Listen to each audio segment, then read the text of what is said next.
The amazing iWALK 2.0 Crutch gives you the freedom and pain-free mobility never before available.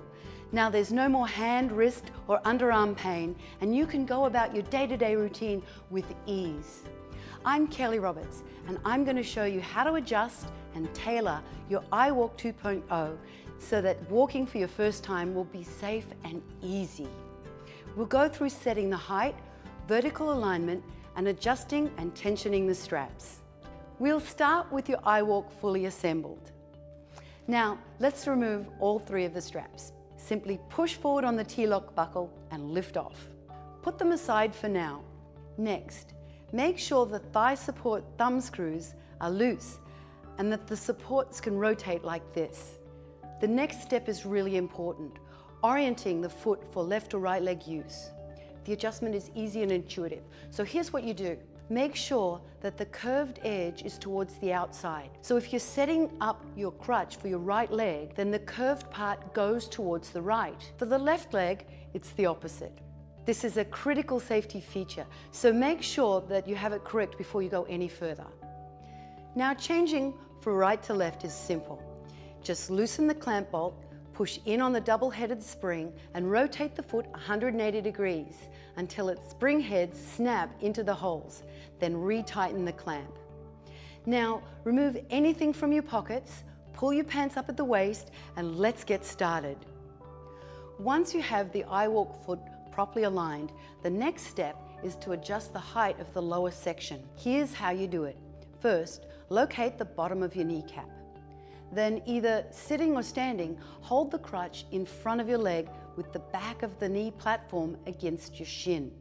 Make sure the platform is level and line up the lowest spot on the pad right here with your shin. You can raise or lower it by pressing in the push button springs and raise or lower the foot until you have the correct height. We've purposely set the height a little low because it's going to be easier for you to learn at this height. Later, we'll raise it a bit, but for now, tighten the clamp bolt and check the height. Make sure the spring heads are fully engaged in the holes, otherwise the crutch can collapse when you put weight on it, and we certainly don't want that. In a moment, you're going to kneel on the platform, but before you do, remember that at this point, you're holding the crutch up and it's not supporting you.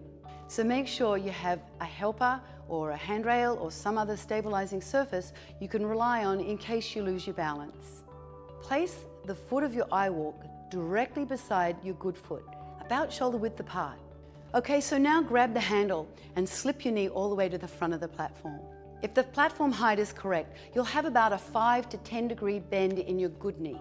Keep kneeling on the crutch, and now we're going to adjust the upper section height. The goal is to have the thigh supports as high as possible on your leg.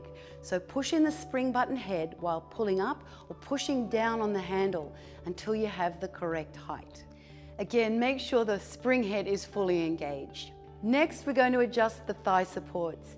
These handy gadgets will not only allow us to fit your thigh size, they'll also vertically align the crutch to your leg type. So even if you're knock-kneed or bow-legged like me, the iWALK 2.0 can adjust for it. Now follow along with me. We'll make both adjustments at the same time. Take the handle and tilt the top of the crutch inwards until you can feel that both of the treads are touching the ground. Test it a couple of times by rocking the crutch outward, then back inward. You'll feel the inner tread touch the ground. When you're sure both treads are on the ground, push on the inner thigh support until it's firmly against your inner thigh. Now securely tighten the thumb screw to lock the support in place. There are interlocking teeth on the bottom of the handle and the top of the thigh support. They'll keep the support from slipping after you've tightened down the thumb screws. Now do the same thing for the outer thigh support. It's really critical to make sure these thigh supports are locked in. If they slip, the stability of the crutch is compromised. So double check by flexing the thigh supports in and out to make sure they're firmly in place. If they slip, reset them and check them again. Also, if your thigh supports are adjusted asymmetrically, like this, that's perfectly normal for many leg types. Next, we're going to install the straps. But before we do, I want to show you how they work. The straps have two sections, the length adjustment section and the donning and doffing section. The length adjustment section, which has the black buckles, is used for adjusting the length of the strap to fit your leg. So you should only have to adjust this one time, then you're done. The donning, doffing or on-off section, which has the grey buckles, is used to tension and release the strap so you can quickly and easily get into and out of the crutch. You'll use this each time you put on or take off your iWALK.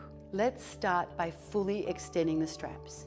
First, extend the adjustment section by lifting up on the tension lock while pulling on the T-lock buckle. Next, extend the donning doffing section the same way. By the way, even though the black and grey tension lock buckles look different, they work the same way. While you're doing this, notice that there's a fold that's stitched into the strap. This stops the strap from going all the way through the buckle to leave enough room so that you can hang on to it. Now install the 3 straps onto the crutch, starting with the black buckles on the inside of the crutch. Let's pull the comfort pads out of the way for now. Let's also slide the calf strap to the back of the platform. Next, you're going to adjust the length and tension of the straps. Start by kneeling on the crutch again, but remember the crutch isn't supporting you yet, so keep a good grip on the handle and position your feet properly. Drape the strap over the back of your knee and attach the grey T-lock buckle to the front of the platform. Make sure your knee is all the way forward and pull up and over on the adjustment end until the strap is snug but not fully tight. If you've got it right, you shouldn't ever have to adjust this part again. Now pull on the donning doffing strap to lock yourself in. It should be really tight, especially when you're learning. Getting a finger between the strap and your leg should be possible, but not easy. That's all you have to do. Repeat this for the upper thigh strap and then finish with the calf strap. Generally, you want the calf strap to be as far back as possible, but if you have a cast, boot, brace, or condition that needs accommodation, you can slide the strap forward to where it best functions. Now, at the front of the crutch, there's a knee strap. This strap should be tight against your leg. Sliding it up or down controls the forward position of your leg, so experiment to find the setting that you like the best. To take your iWALK off, just pull apart the Velcro, then release the tension by lifting the front of the grey tension lock, then remove the T-lock buckle. As you can see, getting in and out of the iWALK is really quick and easy. Now that your iWALK 2.0 is adjusted to fit you, you're ready to take your first steps, which I'll guide you through in our next video. It's time to get off those crutches and experience a whole new world of mobility and freedom that you can only get with your iWALK 2.0.